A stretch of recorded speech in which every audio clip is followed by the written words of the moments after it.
I am in the Subaru.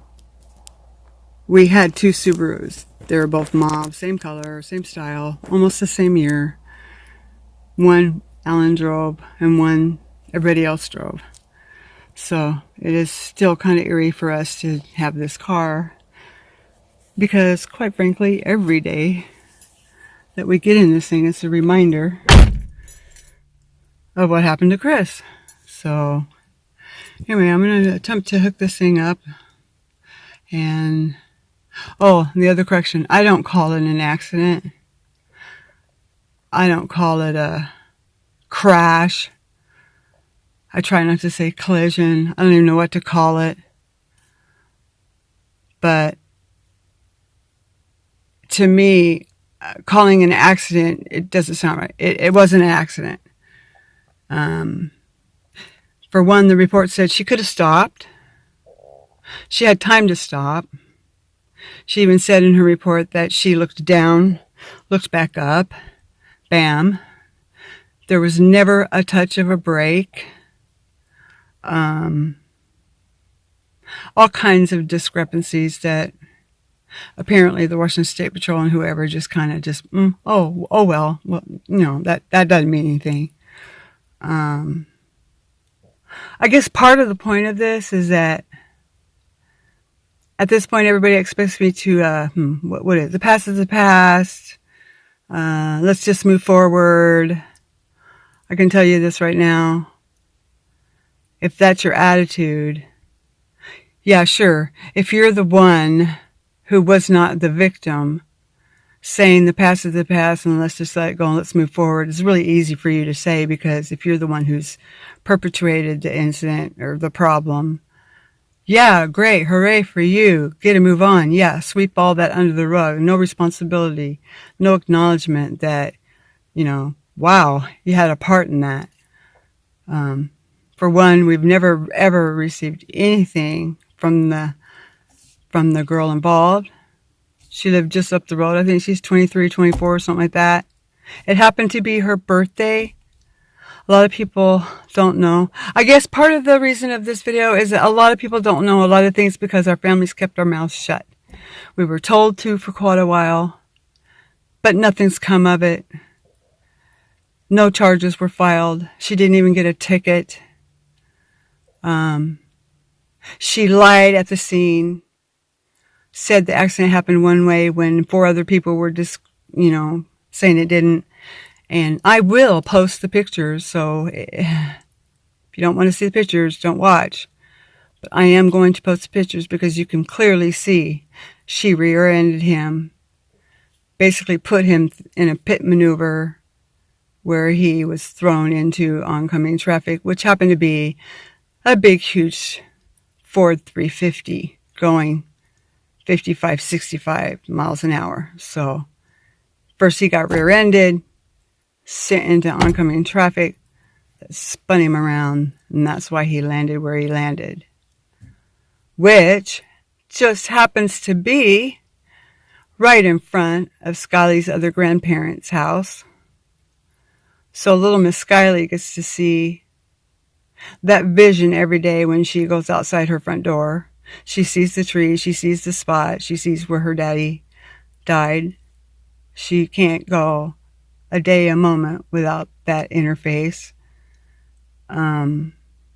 Because we only live 0.8 miles from her other grandparents and where her mom lives now. So, there's a lot of things that are really hard to avoid. But the hardest thing to avoid for our family is the feeling of injustice. That Chris's life didn't mean anything to a lot of people. We felt that they knew exactly who he was. They had biases. I truly believe that the whole when somebody is deceased during a traffic accident or during a traffic situation, if there's a fatality, every person should be drug tested. And it should not be up to the discrepancy of the officers involved, especially local, in case there are biases, which we strongly, because of the way we were treated on the scene and the way we saw her being treated on the scene, really left us heartbroken. They let us leave the scene believing that Chris was the one that caused the accident, when in fact, we actually have video proof that the police told her and her mother that she was the one that caused the accident and exactly how it happened. You could see it, you could hear it in the video, and 5 minutes later, they walked over to us and told us that Chris was the one that caused the accident. So, our lovely protect and serve cops let our family leave the scene of this traumatic event feeling as if our child was the one responsible for all of it, for hurting people, for this tremendous wreckage all over the place, and left us devastated, to the point we were arguing with the cops that no, it didn't happen this way. This is how it happened, because you could see from the cars and the position and everything else exactly what happened. There is no question. And so we sit here dumbfounded going, how can they freaking not see that? The other part of that whole equation is that Bubba had gone down, had seen a car that looked like our car wrecked. Cops wouldn't let him get close. Then Bubba came and he got me at the house, which I already wondered if something was going on because traffic had been rerouted in front of our house. I got down there.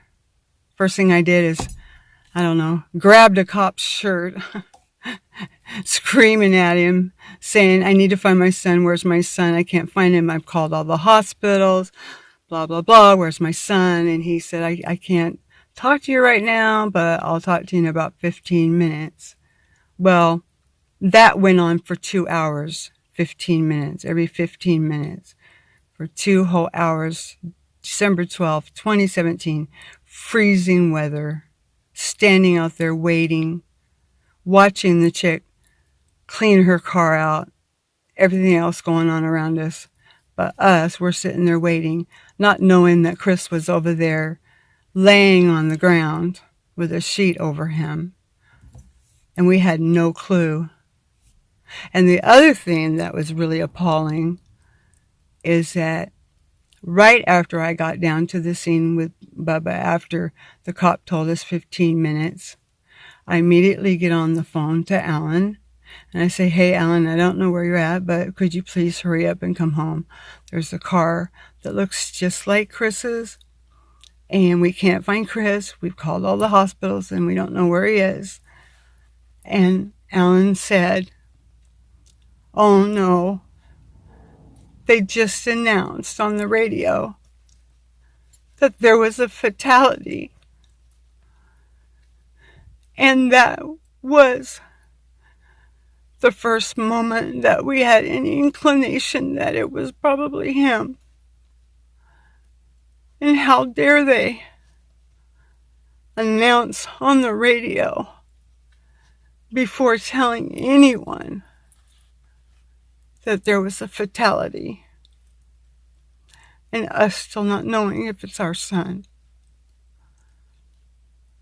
So, yeah, there's going to be some emotional parts here, whether you want to hear it or not.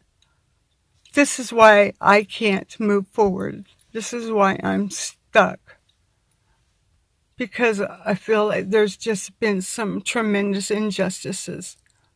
I want to see it changed. I want to see laws changed. I want to see the next of kin notification change. I want to see them not announce that there's a fatality on a wreck when people don't know anything. I want to see them handle it differently and not leave a family on the side of the road for 2 hours not knowing what the hell's going on. I want a change in the road, a turn lane or something, because Chris was just sitting there waiting to turn on our road. And that's all he was doing. And she hit him 60 miles an hour. And I want to see change in it not being in the cops' hand or decision on whether someone gets a test or not. Because she had admitted to people around her, not knowing Bubba was one of them, that she had smoked pot that day. It was her birthday. She had just left her house. I truly believe she was on her cell phone. And yet they didn't even pull her cell phone records. They didn't even account for the fact that it was her birthday. They didn't put all these little pieces together that would have been so easy to put together. So these are some of the reasons why our family cannot move forward or on. We pass the area every day. Our granddaughter passes it every day, and we deal with the aftermath every day. So it's not easy to forget, and it's not easy to move from it.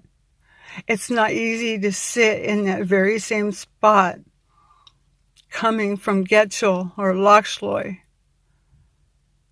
making that left-hand turn with your blinker on, seeing traffic come up behind you, not knowing if they're going to stop or hit you or go around you. I don't know how many times I've almost had to go into traffic because somebody wasn't stopping and they were trying to go around me, but there was a car in the intersection. It's just such a dangerous place that they're still not fixing. So, okay, I'm going to turn this off for a moment. I'm going to set my camera, and then you'll see exactly how close it is to our home, to where this happened.